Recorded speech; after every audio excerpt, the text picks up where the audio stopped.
You are on.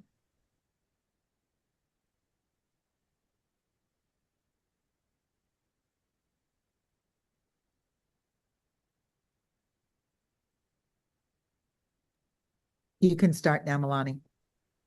Oh, perfect. Awesome. Well, thank you everybody for joining. I see a couple people popping in and putting where they're from or where they're located at.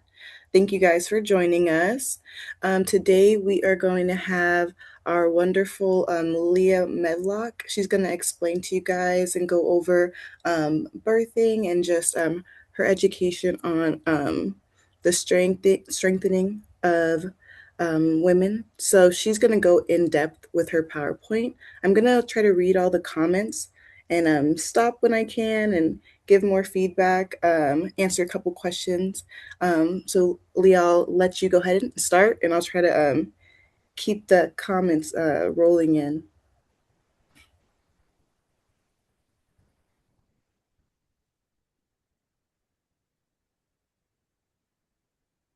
Good evening, everyone. Thank you so much for your valuable time. My name is Dr. Leah Medlock. I'm an OBGYN.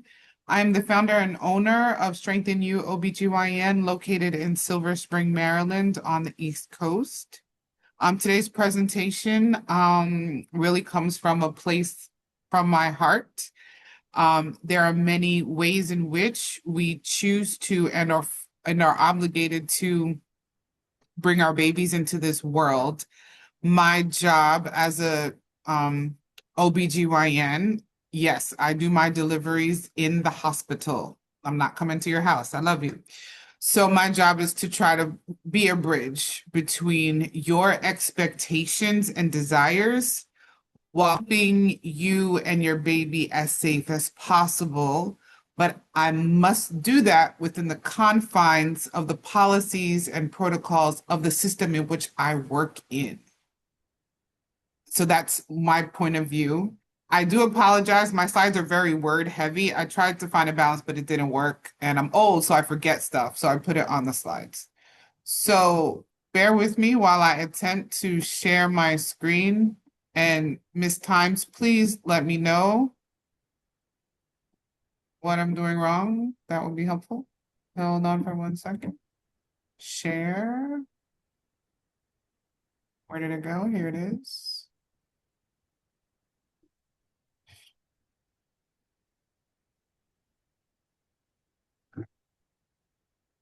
Hold on. Perfect. We're able to see it. Okay, great. So our presentation today is Delivery Day Playbook, not plan, playbook. I say that for a reason. A practical step-by-step guides from arrival through discharge for you and your baby. First, I definitely have to reach out to Ms. Maureen Blue Clark, co-founder and executive director of Birthing the Magic Collaborative, and her wondrous team. She has been very supportive with me these past few years, and I just appreciate everything that she does. And not only does she support patients and families, she actually supports me too. Because I had a venting session with her for free. She didn't even charge me. And it was actually very therapeutic. So even I too need help from birthing people like herself. Let's walk through this step by step. So I'm going to cover these topics, and I've tried my best to narrow it down as much as possible. And I've tried my best to make it concise because I can talk about this all day long. So we're going to do with the questions you ask at your first 1 to 2 appointments at the provider's office. Doctor, midwife, I'm kind of use those interchangeably. I have a list of third trimester things you must do, in my opinion. We're going to talk about once you've arrived to the hospital. I'm going to go over a little bit about, okay, now it's time to have your baby. And then let's also focus on our fourth trimester recovery. So in my mind, the first trimester really Mother Nature, whatever powers that can be, that's pretty much what happens in your pregnancy. We as providers have very limited interventions that we can do in early pregnancy.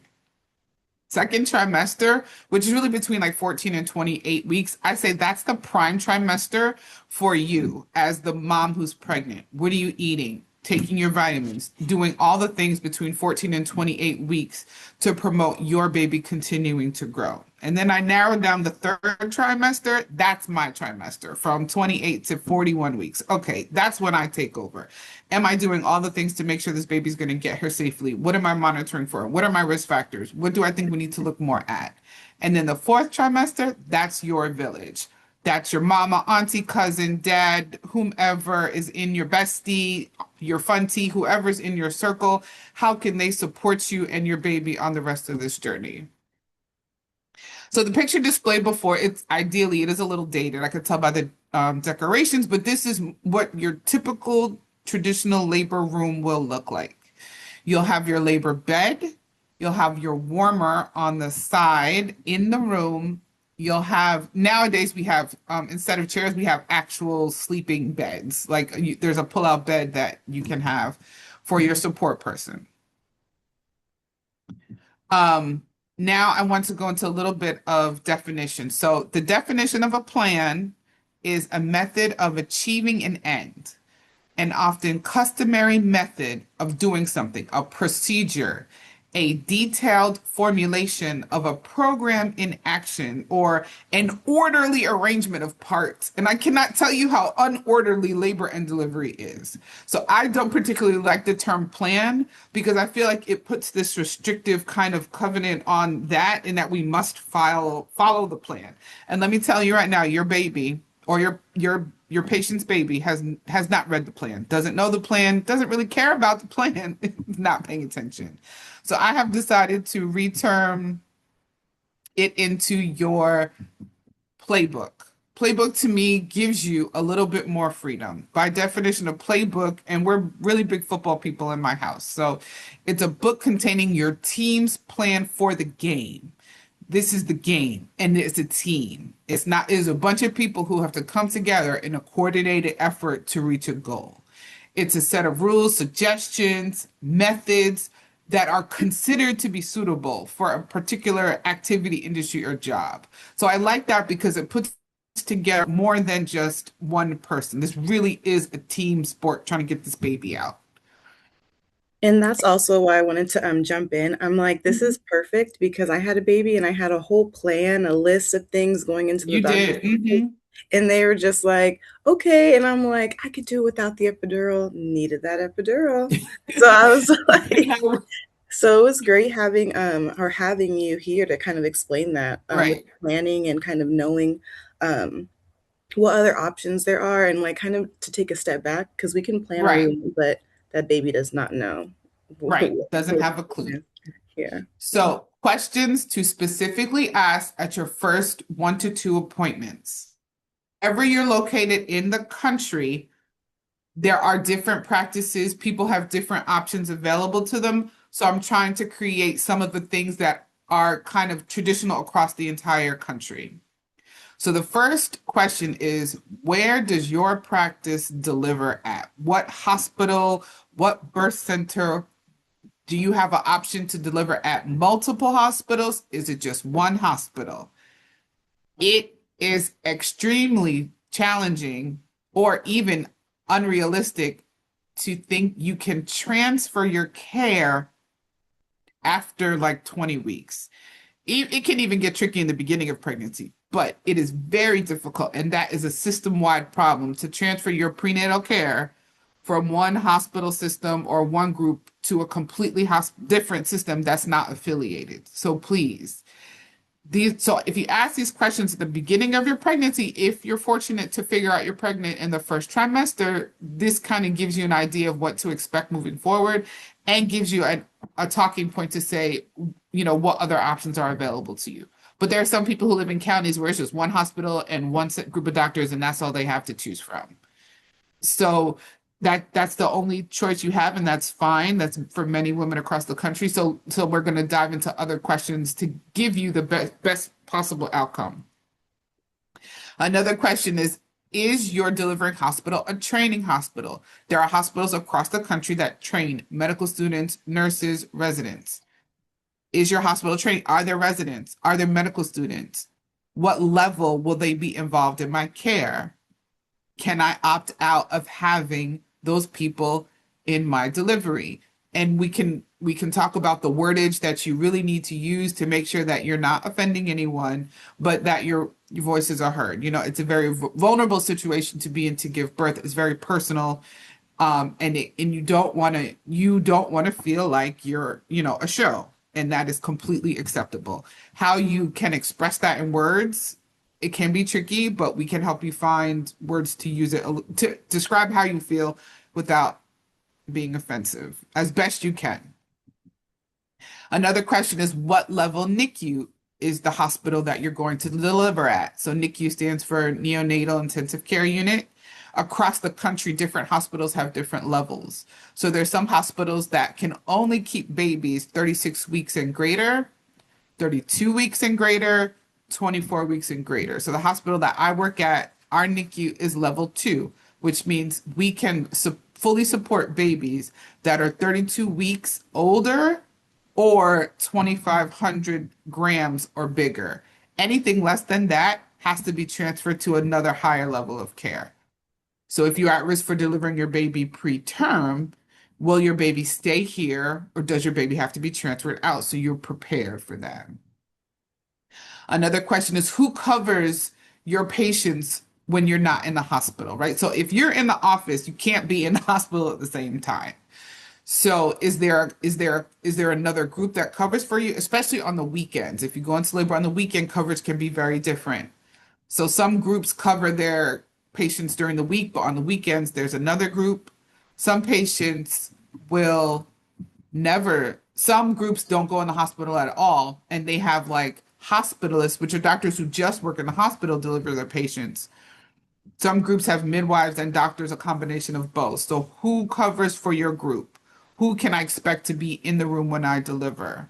Is it possible for me to maybe meet some of these people? Some practices want you to see the same provider throughout most of the pregnancy. Some practices let you see different providers, so there's a chance that you potentially could meet the person who will deliver your baby. And this is a big red flag. If you have a concern about your pregnancy, how do you contact a provider after hours? If everybody who takes care of pregnant patients needs to have a system for when pregnant patients call after hours. It could be answering service, it could be a nurse line, it could be you speak to another doctor who's on call, who may or may not be affiliated with your practice, and that's fine. But if it's in a system where we're like, oh, you just call and leave a message, I'm not comfortable with that. You're pregnant. You are VIP. You should have 24/7, 365 access to a healthcare provider, some way, shape, or form. And if that group doesn't have that system, that's not safe for you. And you should attempt to find another system or ask them, how do what is the process? Okay. Um, and then what's their practice's view on doulas? If you're thinking about having a doula for delivery, if that's something you want, how does that interact with your practice? Can the doula come to the appointment with you if she so chooses to, or can the doula FaceTime into the visit with you to talk?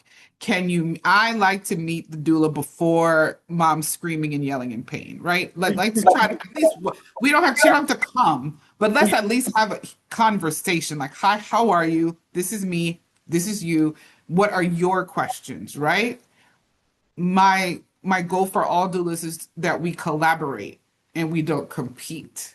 So I want to know what their questions are, what their philosophies are, what they choose, what they think, so it can be a harmonious situation.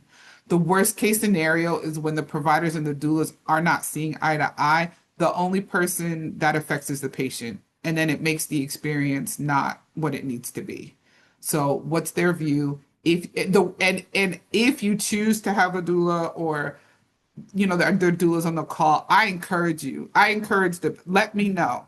Don't let me find out on labor and delivery. Oh, here's my doula. Where's she been all this? Hello, when were you going to tell me you had one? That I can introduce her into your care team and not think of her or him, if there's any male doulas, as someone on the outside. And then also, when you do have doulas, what is the expectation for delivery? Will they be there? Will they not be there? What's that role? And then how does that affect the number of people you can have in your hospital room at the time of delivery? Great questions. All need to be answered in the beginning of pregnancy so you can get an idea of what the possibilities are later down the line.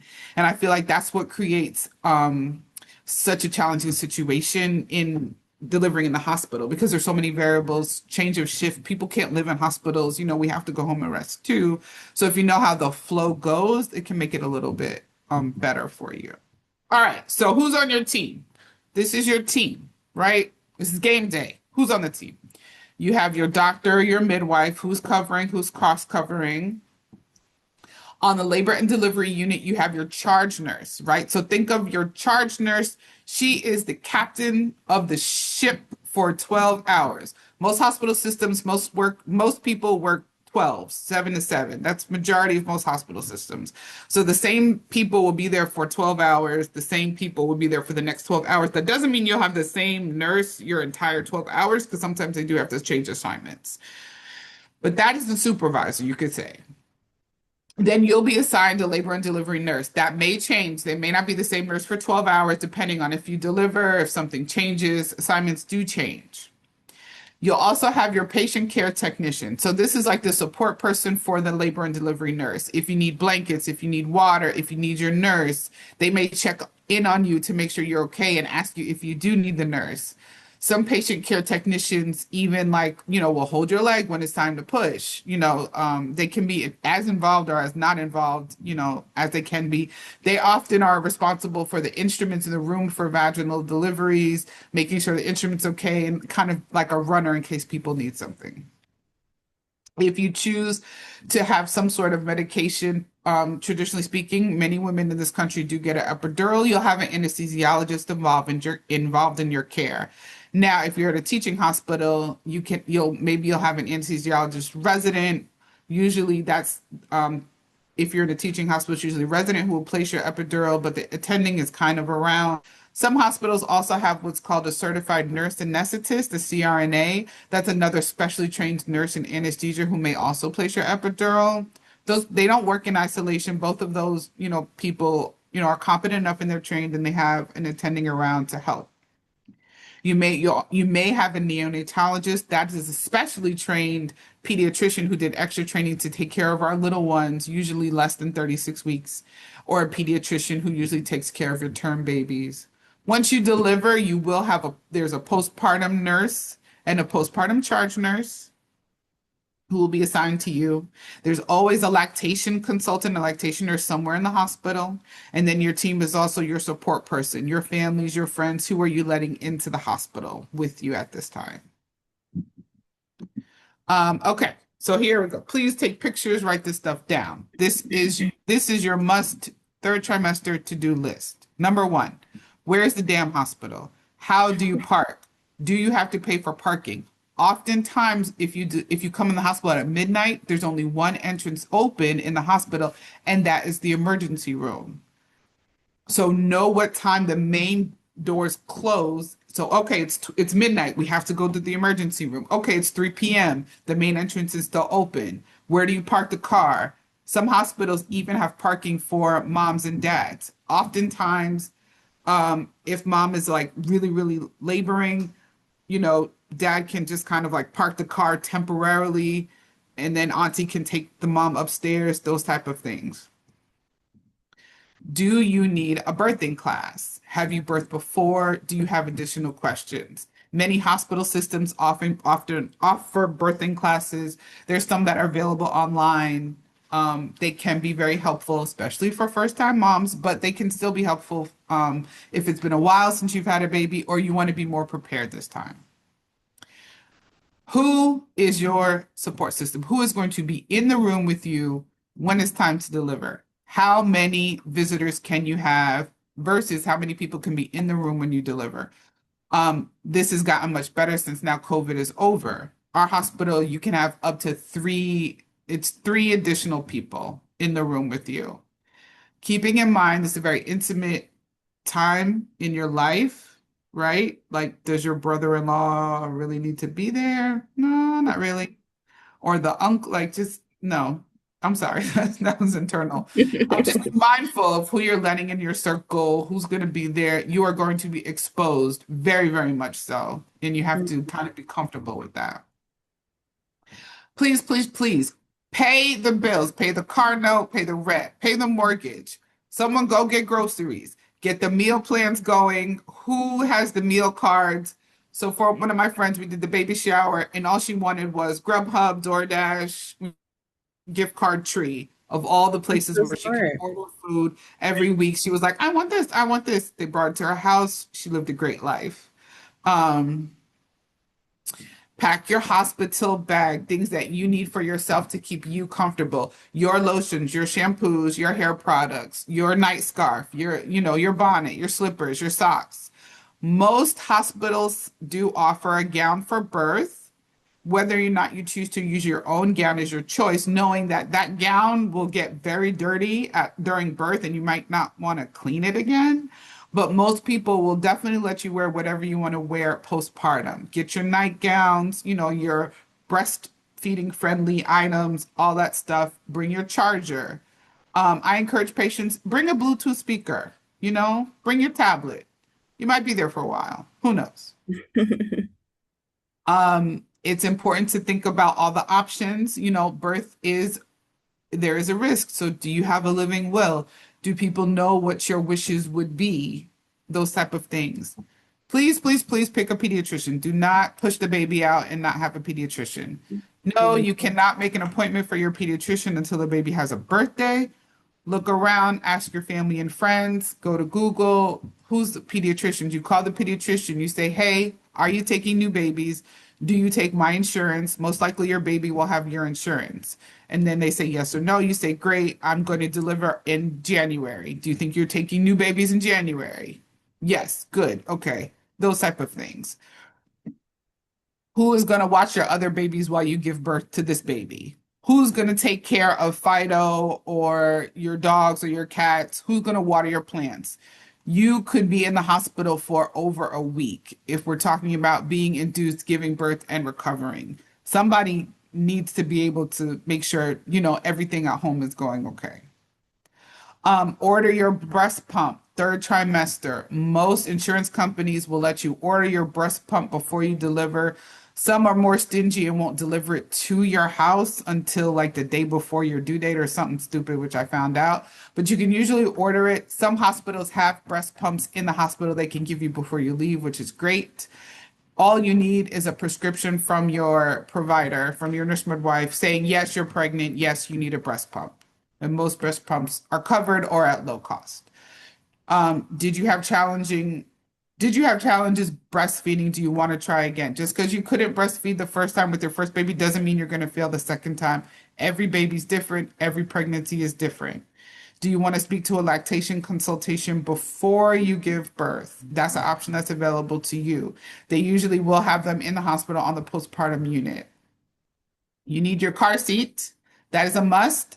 Please do not bring your car seat when you have your first contraction. Leave the car seat in the car. You need the car seat to bring your baby home. That is most states' law. They have to see you put the baby in the car seat. Do you have your bedside co-sleeper? Recommendations are for the baby to sleep next to you in the same room for the first year of life. So you need somewhere to put your baby that's not directly in your bed. Your prenatal records. If you have care in one system and you show up in a different hospital system with no records, you will not be treated the same. I can't stress that enough. If you're concerned about not making it to the hospital where you know your doctors or providers are at your 36-week visit, ask for your prenatal records. Know your GBS status, Group B beta streptococcus. That is a particular bacteria that we're always concerned about in labor and delivery. What is your GBS status? Get a copy of your records. They're your records. You have a right to your own records. If you show up to a hospital and you've had prenatal care, but they don't have the records, you will be treated differently. Please, please, please believe it. It's not fair, but it is what it is. Bring your insurance card and your photo ID. Find out if you can pre-register at the hospital you're going to deliver. You basically just put all your demographics in the computer system. That way, when you show up huffing and puffing, it's easier for them to find you. Usually you'll move through the registration process faster versus them having to enter everything in scratch. Okay? Tell your village where you are going to deliver. I'm delivering at this hospital. Here's labor and delivery. Here's the number to labor and delivery. This is my doctor. This is my group. This is the after hours number. So when you're huffing and puffing and you don't know if you need to come to the hospital, Auntie can say, let me call this number and see if she needs to come in the hospital. Have it on your phone, take a picture, do something, send it on Instagram, to put it in the DM so that the people in your village know who to contact if there is an emergency. If you're bleeding, where do you go? Who do we call? The more information you can give your system before something happens, the better your outcome will be. When you just show up, we're not prepared for you. Think of it like a restaurant. You have a reservation. We know you're coming, right? So we're prepared. Somebody has activated a level of a team for you specifically. Oh, this is Dr. Medlock's patient. She's coming in. She's having contractions. Where are her prenatal records? We need to make sure there's a nurse available. Is that room ready for setup? We think she's coming. All those things are happening in the background. But when they don't know you're coming, it can't be done. And it definitely can't be done in any expeditious fashion. That is definitely something that I think is very strong and needs to happen. Call, who do you call so they know you're coming? And where are your records? And of course, in third trimester, we're planning. How many more babies are we going to have? 1, 2, 3, 4, 5. Good luck.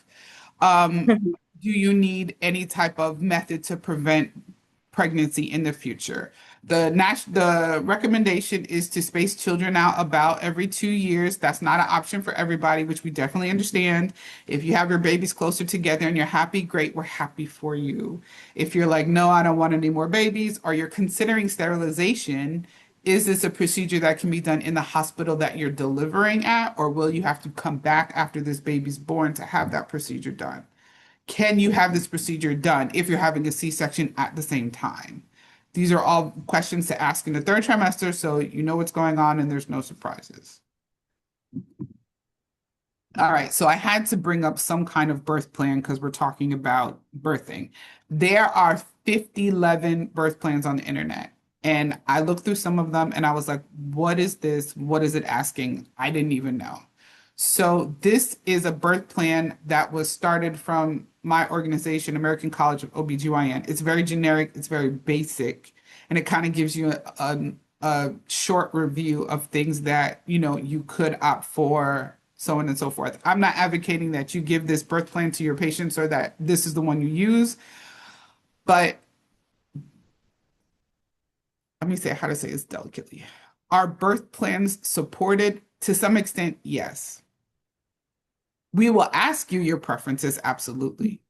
When the birth plan starts getting too in the weeds or too from like a legal perspective, that's when it may not be taken in or perceived as well. One person's birth plan, everything said in the case of an emergency, in the case of an emergency, in the case, yes, oh, we got it. In the case of an emergency, like the language wasn't something that we can really accept because it's very defensive. It implies that we do these things because we want to.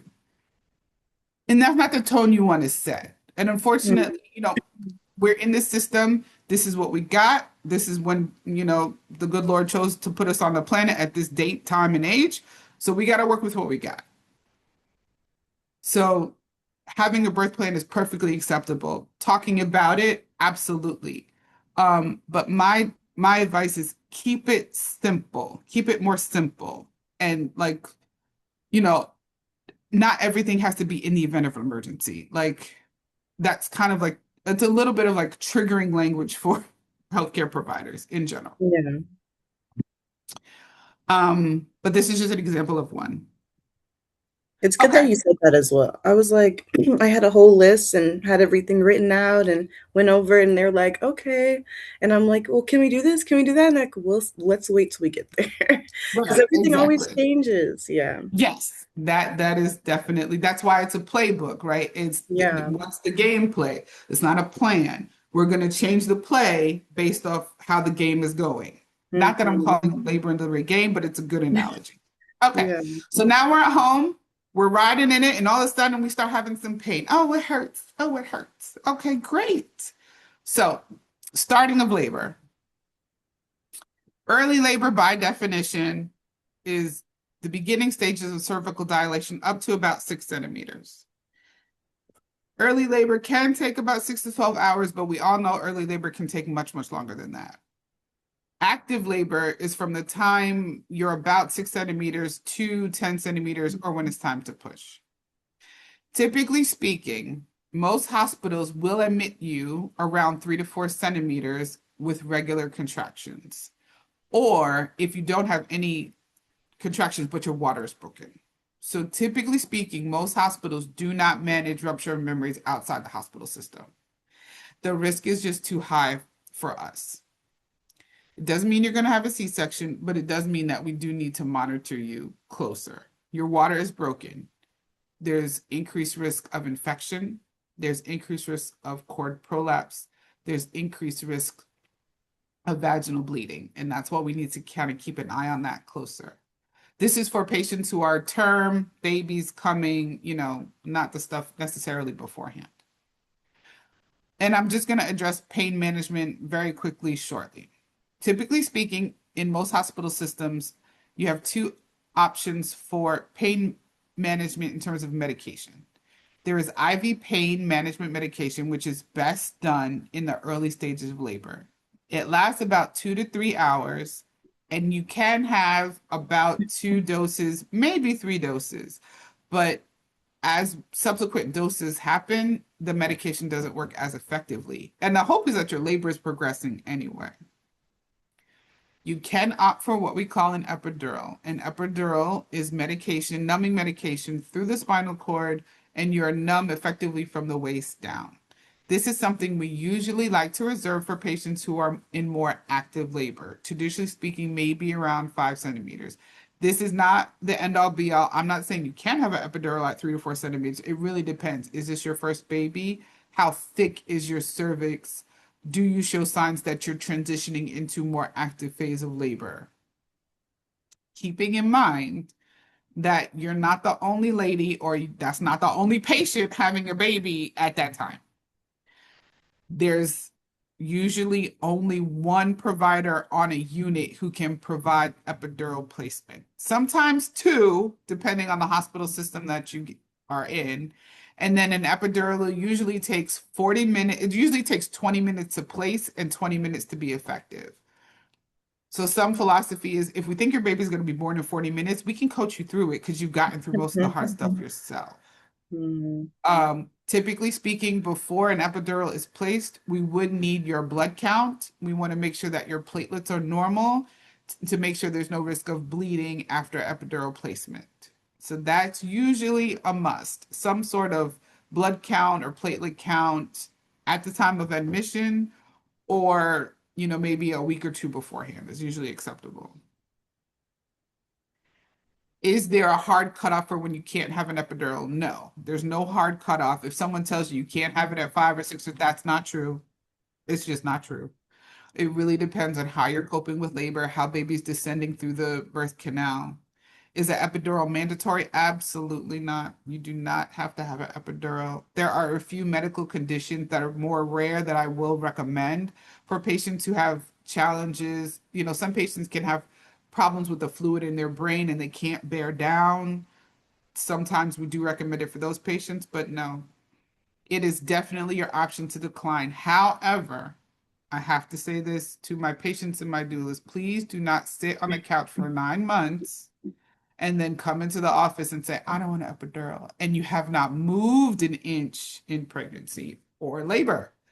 It's called labor for a reason. It's very physically intensive. It is like Jane Fonda, Billy Blanks, the bald Sean guy, like all in one time. You are pushing, you are moving, you're sweating, your heart rate is at like 120 beats a minute. This is your marathon. You have to prepare for it if you don't want to receive pain medication in labor, which is your option. There's no defeat. I know sometimes I got an epidural. Okay, you had a whole child, right? There's women in the world who do not have epidural at all as an option. They have to suffer whether they want to or not, no matter how long their labor is taking. Exactly. Yeah.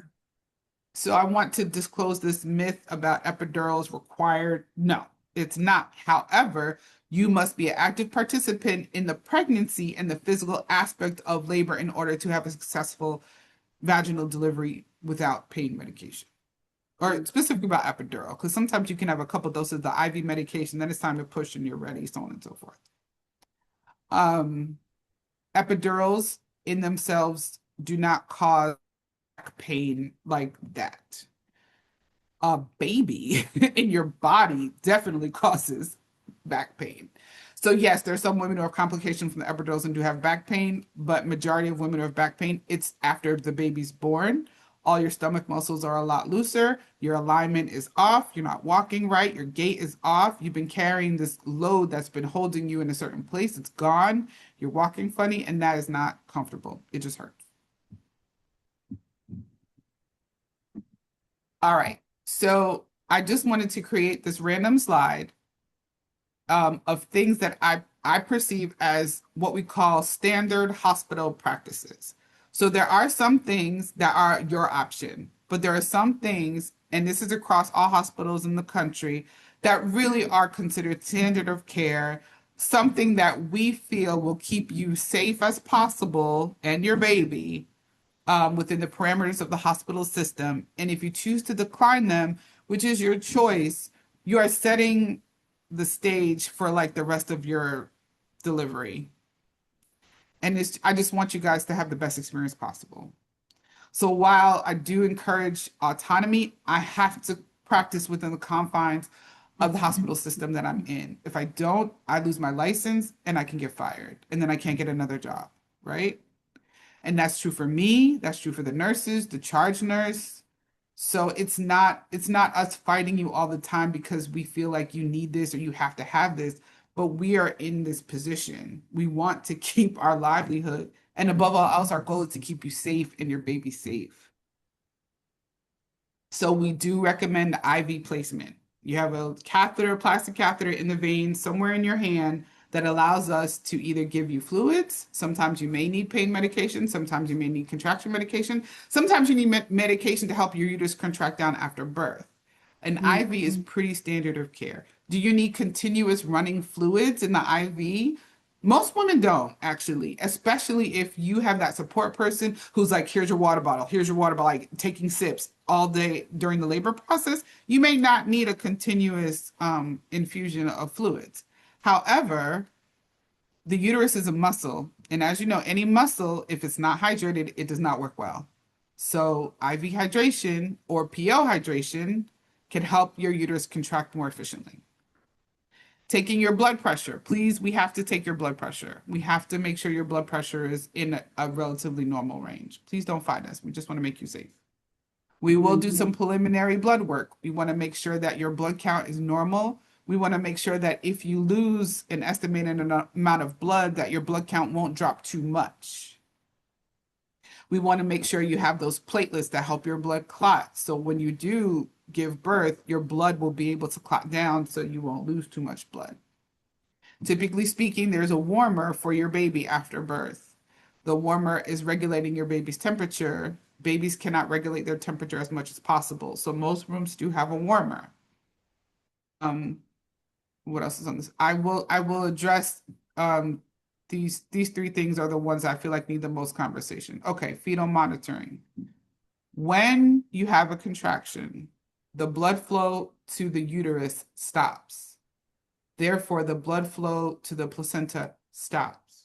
Your baby has to be healthy enough to keep its heart beating through the contraction. So fetal monitoring helps me say, okay, this baby is okay, and we're having this many contractions. There are some hospital systems that do have wireless fetal monitoring. It's not a lot, to be honest with you. It's probably few and far between. And sometimes the hospital's Wi-Fi, they work on Wi-Fi, and that can be tricky. So and I was working in one hospital and like, oh, you can't put her in room 4. The wireless monitor doesn't work because the Wi-Fi just never reached that part of the hallway kind of situation. I will say fetal monitoring and contraction monitoring, it's like the vein of my existence, but it does give me an indication of your baby's status, be it for better or for worse, is what we have is by far perfect. I do not use it in isolation. I use it as a guide. Mm.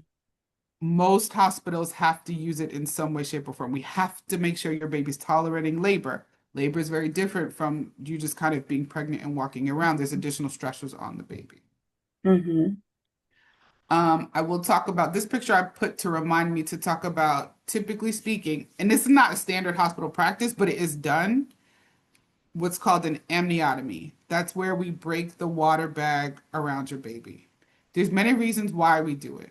An amniotomy, when we break the water bag, can allow for us to, one, see the color of the fluid. If you have meconium, we need to know that because now I need to make sure that meconium is when your baby has a poop inside, it's nice and green. That can be signs that baby is under increased stress because it is pooping, which is a natural, normal thing. Can babies tolerate labor and push with meconium present? Absolutely. Do I need to be more diligent and watch them closer? Yes, I do, because they're showing me signs that they're under distress. Most hospitals do have a policy where the pediatrician or the NICU doctor has to be in the room for delivery, whichever way it goes, because we want to make sure that if the baby needs some sort of resuscitation, there's people in the room who can do it. So that's one reason. Two, if I break the water bag, it allows me to see how the fetal head is descending through the cervix into the vaginal canal. I can feel the sutures of the baby's head to see, okay, baby's coming down in a good way, in a bad way. Does everyone need their water broken? No. Um, can it help me if your labor is not necessarily on the curve? Yes, it can. If you're making progress and you're rocking and rolling and baby's doing great, do I need to break it? Probably not. You're doing a great job on your own. Will I break it at the end when the baby's crowning? Yes, because I don't want baby pee in my mouth. It's a bag under pressure. It's going to explode. I don't want to swallow your baby's pee. Like, please, can I just break it so I don't make a mess? So that's one of the reasons why we do that. And I will address this woman pushing on her back because I've seen, I don't know, it was on TikTok or something. It's like, I can't birth on my back. I was like, fine, but you have an epidural, so you can't move. So why do women birth on their back? Traditionally speaking, it's because they have an epidural and can't feel their legs and they can't support their weight. If I have a very educated doula who can help me change position and support the legs and the back, and you want to push on your side with support, hey, let's do it. But we need supportive people in the room with us to kind of change your position if you do have an epidural. Can we turn the epidural down? Yes, we can. So that you can feel more? Yes, we do that sometimes as well. Will you tear more because you're on your back? Not necessarily so. Can you deliver your baby on your hands and knees? Absolutely, if you can support your weight on your hands and knees. That's a lot of weight. You're heavy, you're tired. This is another part of the workout, right? Like adding more weight. Just And to things. touch on that too, I was going to say I tried to do different positions, and because of the fetal monitoring, they could tell that the baby's heart rate was dropping because it was a little bit under distress from the moving or the position. So Right. So all of these are So spot on. also, we also have to remember your baby is attached to a bungee cord, literally a bungee cord. Yeah, This cord is, I don't know where this cord is. Where is it? I don't know. How twisted and how is it wrapped around your baby? I have no idea. Maybe yeah, this position, the cord is getting stuck under the baby, something or other, right? Because maybe your water broke spontaneously, so there's less water around the baby. So the cord is getting stuck somewhere. So we're trying to change your position, but this persistent cord just can't move and we can't see it. We can't ultrasound it. So we move yeah. you back to see if that alleviates the problem, right? So those things can happen.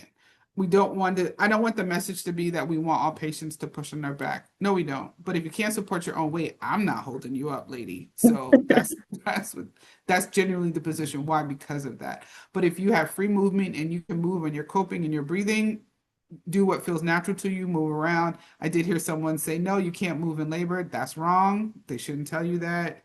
But I do need to make sure that your baby is safe. I do need to be able to monitor the heartbeat. And it So looks if like you're we have moving, a question as well. Someone's oh, sure. asking, can AROM cause the baby distress?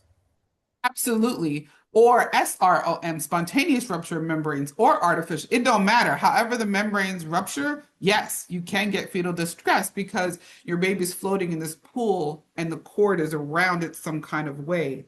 When the water's gone, there is a decompression of the uterus itself. It decompresses because we pop this bag, and then that cord can get stuck some kind of way. That can happen because I broke your water. That can happen because your water broke on its own. Don't have control over that. Is there a time and place that it's better to break someone's water? Absolutely. Does everybody need their water breaking? No. Um, yeah, that's about it. Okay. All right. All right. So you have a scheduled C-section because either you've had a C-section in the past or you're having a C-section now because of like a reason, and your baby's term, everything's fine. All right. Most scheduled C-sections are done between 39 and 40 weeks. Please, please, please ask your provider, your office staff, can I please have a note with the date and time of my procedure? So you have it on record that you have this paper and it says your C-section is on Wednesday, October 8th at 8 o'clock. That's you. So you have it for your record. Most of the time, you'll have to be at the hospital 2 hours before your scheduled time. It's to ask you questions, get you prepped for surgery. Do you know what doctor will be performing your surgery? Is there an opportunity to meet them? May or may not be possible, especially if you're going to be delivered by the hospitalist who work there, but at least you know. It is always best to be first case, meaning you're the first C-section of the day, 7:30 start time. I know that sounds brutal, but 8 o'clock start time. That's the best case scenario. It's not possible for everybody. If you can request to be first case, that's my personal advice because Lord knows what the rest of the day has in store. And you being first case, at least they know you're coming. You can be prepared, and you hopefully your case can go on time. If you're 5 p.m. C-section, you've been, and you haven't had anything to eat all day and all night, you're exhausted because you're tired. That's, your case can get delayed at times because maybe there's, other women who's delivering, or unfortunately, now we're in this post-COVID world in the hospital. We are short-staffed nurses. It happens at every hospital, every day, every unit, all the time, especially now.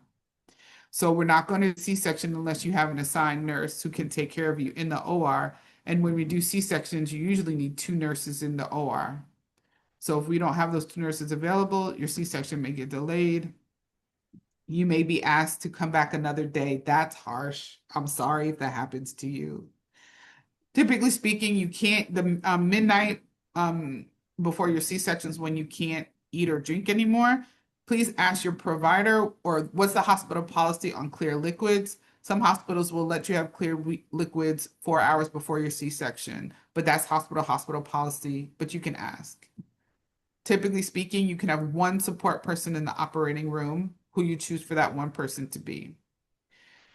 Talk to your doctor. Okay, I'm having the C-section. What are my options for pain management after the C-section? How do I manage my pain so I can take care of my baby? What's their protocol? What medications do they prescribe? What is scheduled in the computer, meaning the nurse just gives it to you versus what you have to ask for? I personally schedule my ibuprofen and my Tylenol around the clock. You don't have to ask for it. The nurse is coming to you with it. You can decline, which is fine if you don't need it, but at least she's there. It's not the PRN or per needed necessary where you ring the bell, the patient says, what do you need? You say you need your pain medication. They go back out to get it. Now it's like an hour later since you had the pain, you're in more pain. Finally, she comes, not because it's her fault, but that's kind of how the process goes. What can you do to promote bowel function? Some hospitals will let you chew gum right after you deliver your baby, and that's been shown to help your bowel function return to normal. When can you eat after the C-section? Some hospitals will let you eat 4 hours. Some hospitals you have to pass gas first, just so you can be, expecting what's going on. Of note, whether you have a C-section or a vaginal delivery, there's no snacks in a hospital, so your support person has to be the snack person. Where are the snacks? You just had a baby. It is 2 o'clock in the morning. You are hungry. Where are the snacks? So have that person needs to pack all your snacks. All hospitals have refrigerators and microwaves on their units. Bring your food, whatever you want. Put it in the Tupperware containers. Put a sticker on it if there's a special food you need to eat for religious reasons, or you have allergies, or it's just what you want because you just had a baby. Bring that with you. We can put it in the refrigerator for you, warm it up for you, so on and so forth. So now we've moved towards, if you've seen, it's like a baby-friendly C-section, and okay, I can go with it. The idea is, at what point in time after the baby's born can you hold the baby? So some hospitals allow you, they say, okay, the baby's born, the doctor will look at the baby for 2 minutes or 5 minutes. They wipe the baby down and then they give the baby to you while we're still operating on you. Sometimes the support person could hold the baby with you, take pictures. I do have in my hospital, we have a clear drape. So part of the drape drops down. So after I deliver the baby, I show mommy the baby through the drape. The support person takes a picture of the baby through the drape. I selfie with the baby, baby. And then at least mom has seen her baby at that very moment when it's born. They take the baby, wipe the baby off because it's cold in the OR for temperature reasons, wrap the baby up, they give the baby back to the support person. That happens within the first 5 to 10 minutes of life. Some hospitals do have the ability to strap your baby skin to skin while it's still in the C-section. That's not something I would say that's commonplace, but you can ask if that's an option at your hospital. One question always to ask is, do you accept blood transfusions or blood products? What's your stance on that? A C-section innately has more blood loss. What's your risk of needing a blood transfusion? What can we do to prevent that? All right. So you're having your baby and you want to know what is your risk for C-section. This is quite controversial. So I tried to make it as short and sweet. So women who have repeat C-sections, that's your choice. If you had a C-section, you can opt to have a repeat C-section. Women who have twins, problems with their placenta, you can elect to have a C-section because you just want to. That is your right to. However, we do use this parameter. It's called the NTSV rate, nulliparous, meaning it's your first baby, your term after 37 weeks, you have one baby and your baby's head down. So this is the statistic in which we use to kind of say how we're doing as a nation, as a state.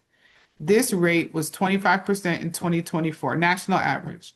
So of 4 women who follow this criteria, first baby, head down, one baby, and the baby's term, the rate of women needing a C-section was 25%, meaning of the 4 women, 1 would end up with a C-section. Now, mind you, the statistic is not teasing out healthy moms, this is all moms, moms with diabetes, moms with high blood pressure, moms who have a high BMI, all comers. So the goal for this country is to get to 23%.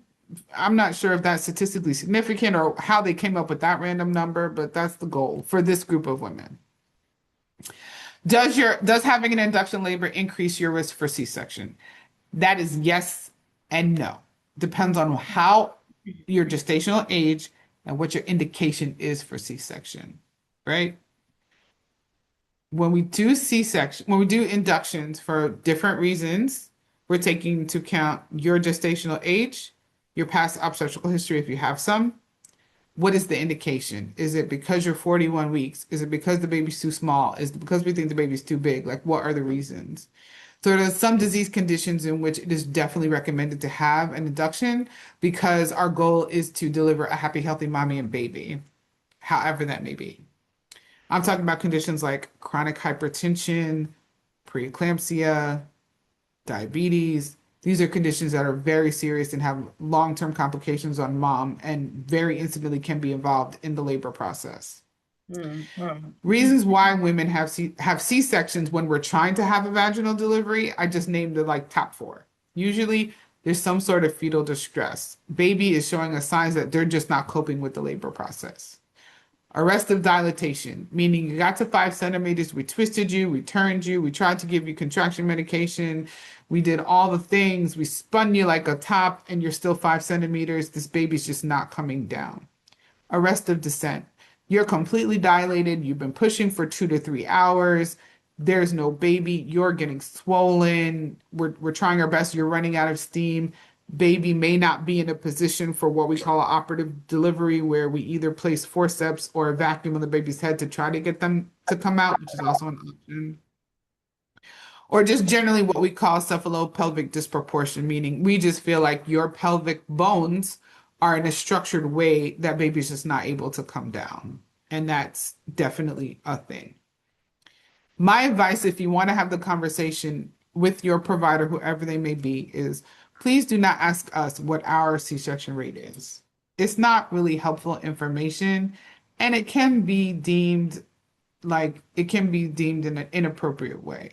The national rate for C-section in general, is about 30% for this group of patients, which is the really group of patients that we're trying to focus on, is about 25%. So the real question is, what are my risk factors? What are my individual risk factors for having a C-section? Because that conversation is going to be different for every patient, okay? But then it takes the onus off of us as if we want.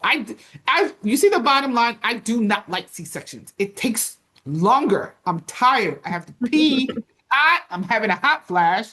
The OR lights are burning me. I have to wait for the nurse to wheel the patient back, which can take forever. There's not an obstetrician on this planet who is any good who says, yeah, I love doing. No, we don't like doing C-sections.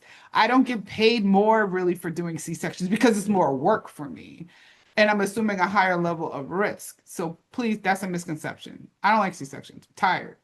So things to kind of sort of help toward decreasing this risk: stay active in pregnancy, move, yoga, walking, get on the birthing ball, sit on the edge of the couch, do all the things that you can do to help this baby navigate the birth canal. Get your heart rate up so that you can get used to that feeling of your heart rate being up, so that when it happens on labor and delivery, you don't feel like you're having a heart attack. That's As a for great point too, because I work out. I worked out too with my baby, and excellent. all the way up until her delivery date, I was working, and they had to induce me because they were like, I came in and I was like, they're like, your heart rate is up, so I think you need to go in since the baby's not here yet too, and you've passed your due date. And I was nervous. I was there for maybe a day and a half, and then had her. So Beautiful. yeah, it was very interesting and not planned at all. I was like, oh, she's gonna come on her date. Maybe she'll come early. Yes. It was not that at all. No, these babies don't listen to us. So Yeah, yes. very So I underwhelming. strongly advise, ask for a nutrition consult in the first trimester. As much as I would love to do in-depth nutrition counseling with my patients about pregnancy, I honestly don't have the time. Please ask for a consultation. Most insurances do cover some sort of nutrition counseling. There are many programs that offer discounted rates for people who are underinsured or uninsured for nutrition counseling. Definitely do that. Ask your doctor at 37 weeks, it's my first baby. What can I do to help ripen my cervix? What techniques do you have? We're talking about, you know, counseling patients appropriately, of course, with Pick Right Patient. Are we talking about cervical serial stripping of membranes? Are we talking about we can use like Foley balloons in the outpatient world, something to get your cervix ripe, right? Because once you get to, in my opinion, once you get to like 3 to 4 centimeters dilated, you're ripe. It's up to the baby to do the rest, right? And then that's baby. That's not us getting you into labor. So the hope is that the more ripe your cervix is, the less chance of having a C-section because you're already starting the process. Hydrate. Please. The uterus is a giant muscle that takes a lot of calories and water to function. And remember, the goal is always happy, healthy mommy, happy, healthy baby. Okay, that's our goal. Always. However that happens is how it happens. All right. So postpartum hospital and home. Usually after delivery, you'll be in the hospital for about 2 to 4 days. Who's going to get the baby bracelet? This is a war. I can't tell you how many families fight over this bracelet. Your baby, you get a bracelet for your baby. Your baby gets 2 bracelets, and then a support person, whoever that might be, gets the other bracelet. Whoever gets that other bracelet has like carte blanche. Like they can walk in and out of hospital anytime. They show the bracelet. Everybody, all right, there you go. Congratulations. So that person is going to have increased access to you and your baby. If your baby goes to a special care nursery or a NICU, only the people with the bracelet can see your baby in the NICU without you. So it's an important concept to get the bracelet, just I think, and they always look at mom to decide. Sorry, mom, it's your job. You have to figure it out. But it's an idea. Start thinking about that beforehand if you feel like there's going to be some conflicting challenges. In the hospital, you really want to focus on recovering, newborn education, and well-being. The nurses do a lot of newborn education, swallowing, diaper change, feeding your baby, be it breast or bottle, it doesn't matter.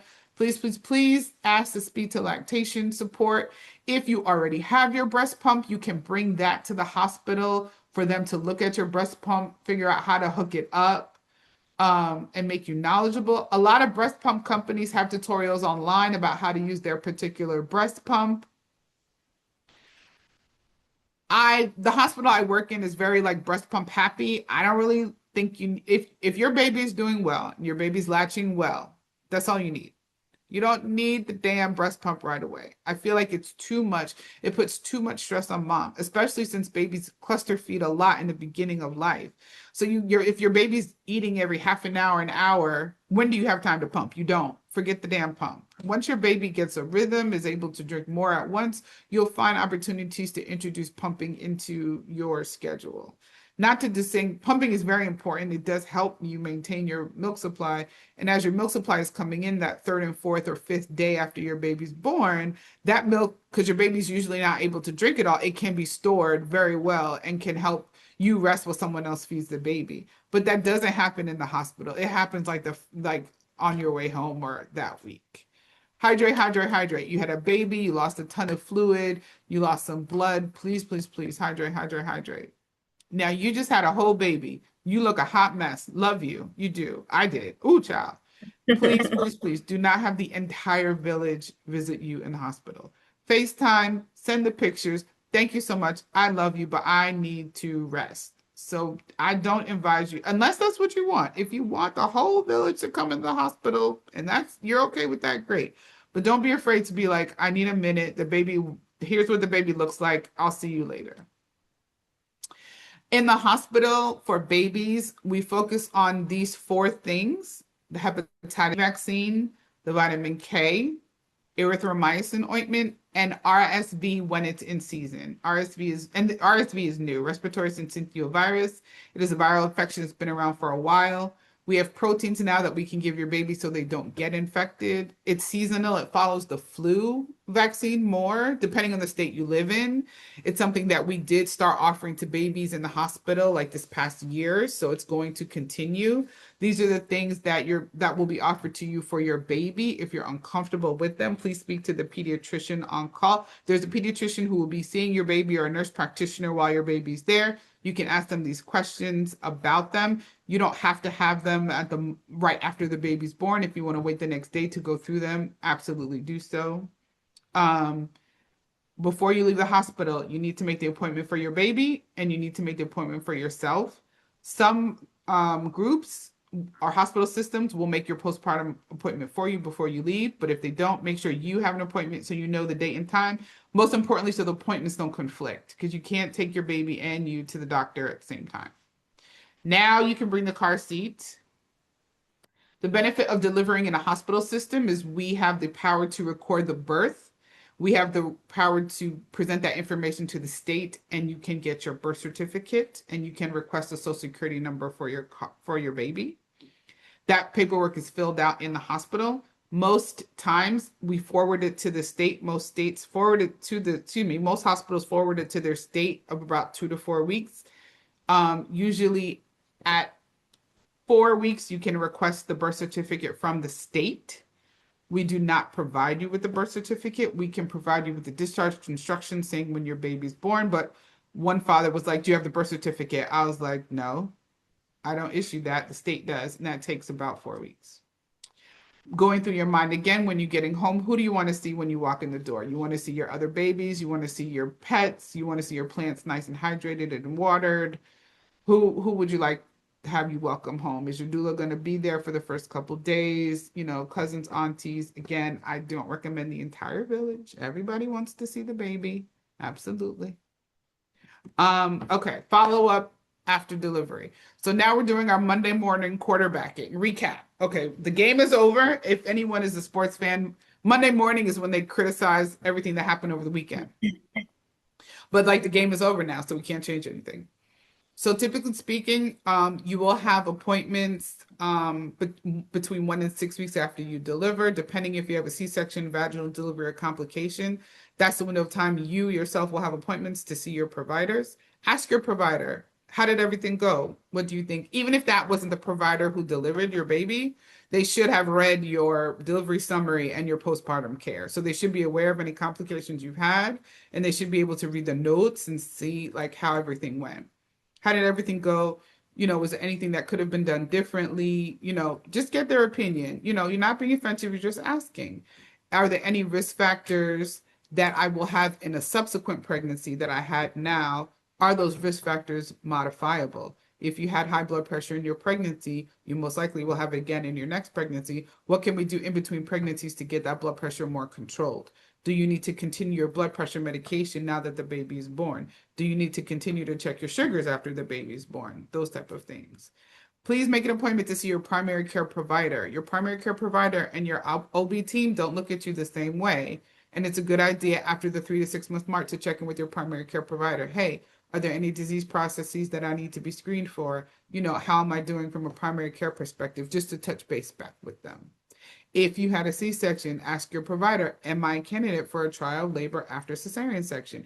If you had a C-section for a breech baby and you want to try to have vaginal delivery, that is absolutely perfectly acceptable, right? If we tried to induce your labor and you didn't go into labor and you were closed, are you a candidate to try again for a trial labor? You may be so because you never actually went into labor the first time, and every pregnancy is different. In your follow-up after delivery, do you need to continue your lactation support? Is there a mom group, or how is your village? How are you going to get the reinforcement from the people around you to help you cope through this period of time? It's very stressful. You have an increased risk of postpartum depression, mood disorders. You don't feel well. You're tired. You're sleep deprived. You feel like marshmallows inside. How can you, what resources can you seek that will be available to you at that time? So this period of time is really about resting, nourishment, mental health services, and tons of newborn snuggles. Absolutely. Snuggles, snuggles, snuggles. Absolutely. And also remember in your third trimester, please remember if there's any paperwork, FMLA, disability, that stuff needs to be completed in the third trimester. Do not give it to the provider on the day you're leaving the hospital. It's not going to get filled out in any time that they want it to be. I recommend 32 weeks. Drop the paper off to the office 32 weeks for you, auntie, spouse, whoever needs that paperwork filled out so they have time to fill it out. I just wanted to put these words of motivation. You can do this. You got this. We're always stronger than we think.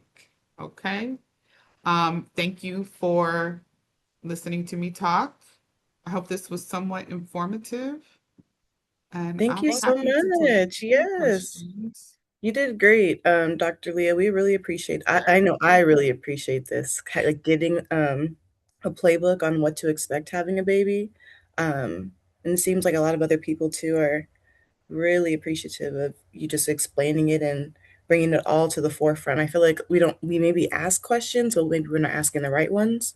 So it was way more detailed. Mhm.